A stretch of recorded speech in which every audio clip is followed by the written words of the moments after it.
Festivalimiz devam ediyor. Biz de eğleniyoruz. Çok güzel. Burada da bir arkadaşlarımız var. Kendisi Makedonya'dan ama Türkçe de çok güzel konuşuyor maşallah.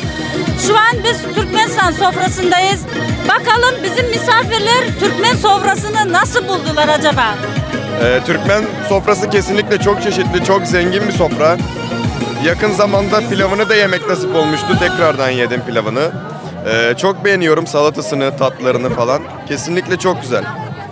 Hepsine bakabildiniz mi peki? Hepsine bakamadım çok çeşitli olduğu için. Çoğuna baktım ama çok beğendim. Çok memnun kaldım sofradan. Siz nasıl buldunuz peki? Damak tadı olarak bizden çok uzak değiller. O yüzden genel olarak anlaşabileceğimiz yemekler var. Gerçekten çok lezzetli bir mutfağı var. Teşekkür ediyoruz.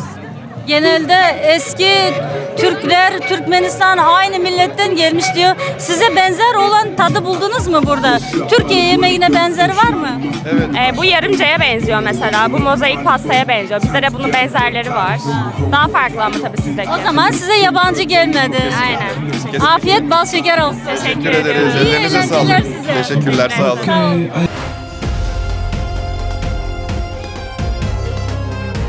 Alazine Consulting.